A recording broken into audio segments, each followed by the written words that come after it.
Hola a todos, qué gusto saludarlos. A falta de Periscope tuvimos ahí unos detallitos con mi celular que está un poquito chafa y se cicla, pero no queríamos dejar pasar la oportunidad de poder saludarte y compartir un tema importante, es cómo repercute el rechazo en las personas.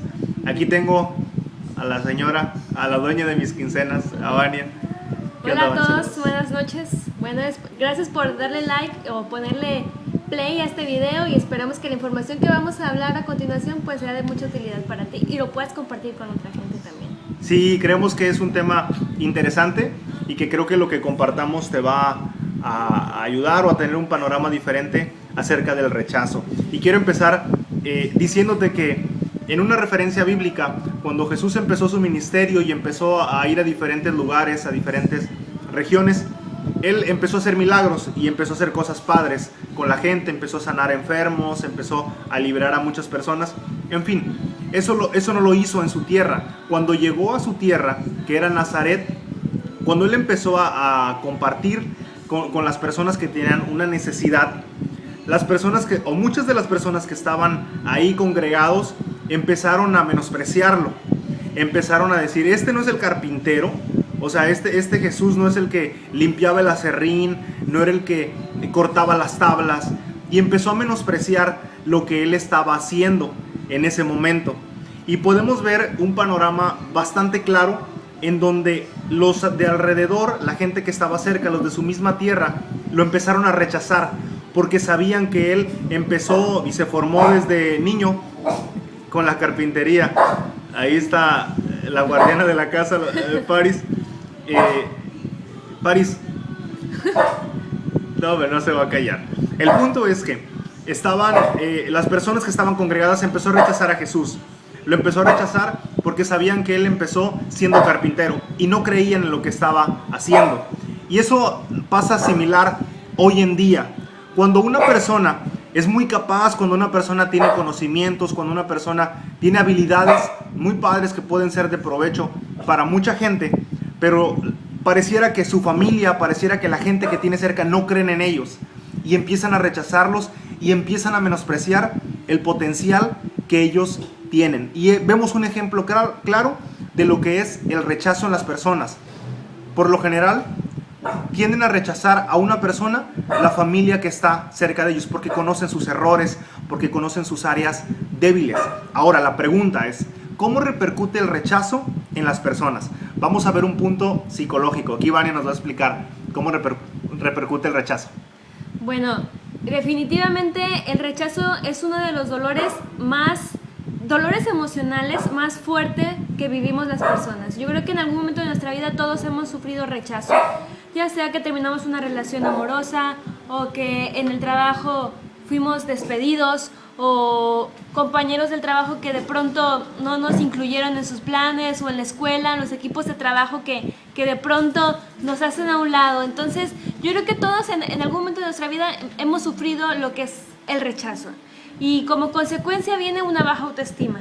Decir que tú empiezas un proyecto, una actividad, un trabajo nuevo, tú empiezas una relación amorosa con expectativas grandes, con expectativas de que eso va a ser lo mejor para ti y de pronto viene esa situación en la que tú te sientes desplazado, te sientes rechazado, entonces viene una consecuencia que es una baja autoestima, te empiezas a sentir menos, empiezas a creerte las cosas que la gente te está diciendo, sí, tiene razón, yo no puedo con esta situación, tiene razón, no estoy preparado, tiene razón, yo no sirvo para estar en este lugar. Y empezamos a creer esas cosas y las empezamos a escuchar y se empieza a hacer una realidad de nuestra vida y empezamos a caminar más adelante teniendo esa mentalidad que más adelante va a ser un poquito más complicado cambiarla, pero no imposible.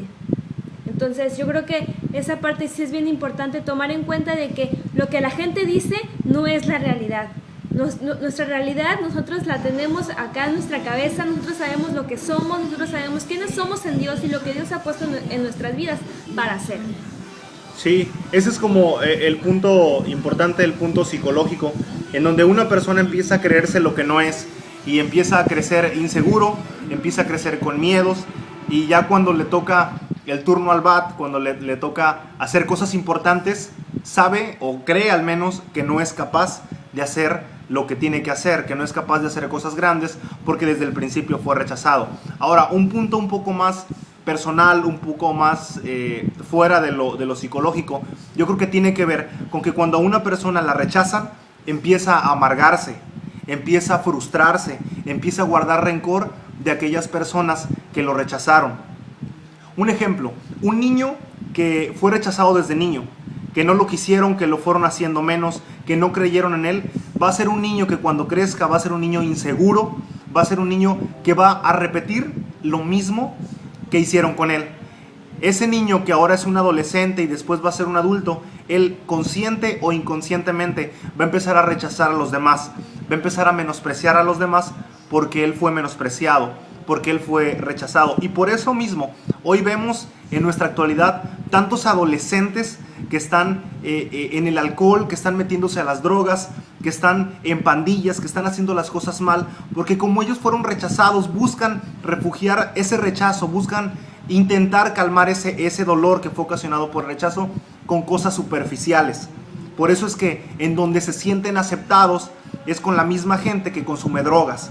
En donde se sienten aceptados, en donde aparentemente se sienten bien y a gusto, es con esa gente que se echa una chela, que empieza a hacer cosas que están mal. Ahora, hay otro punto bastante importante.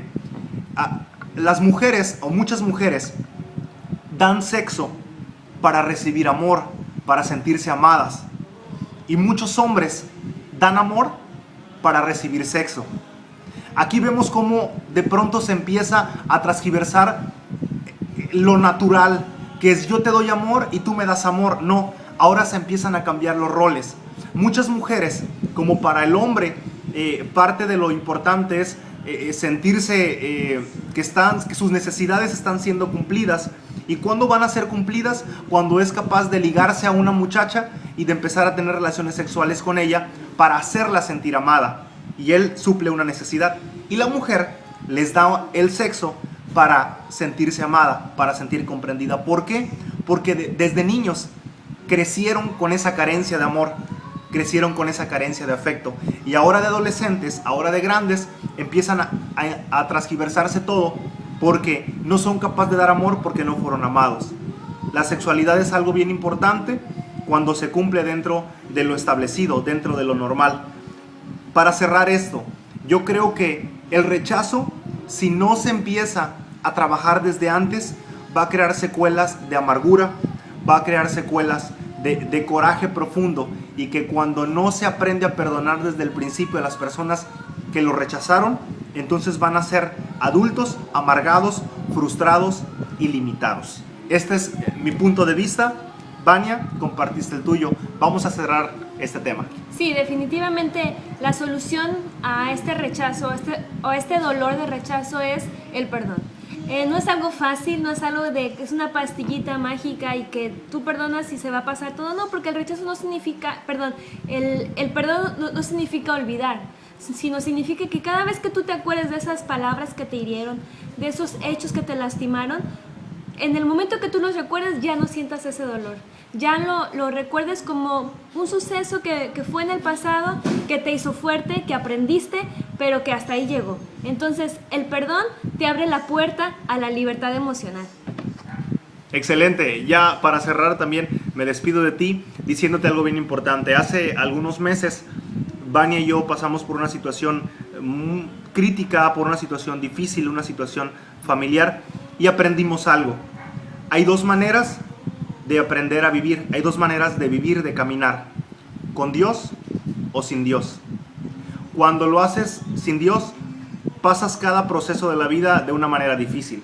Y cuando pasas este proceso de la vida con Dios, las cosas son más fáciles. Si tú fuiste rechazado, si a ti te lastimaron, si a ti te duelen aún heridas que tienes y que estás cargando con ellas, hay dos maneras de vivir tu vida: con Dios o sin Dios. Yo te animo a que mejor elijas con Dios, porque las cosas son más fáciles, y aprende a perdonar. La puerta para vivir una vida feliz es perdonando. No es una varita mágica, no es cualquier cosa, no es como que ya perdono y ya soy súper feliz. No, es algo que cuesta, y cuesta bastante, pero vale la pena. Que Dios te bendiga y nos vemos pronto. Adiós. Bye.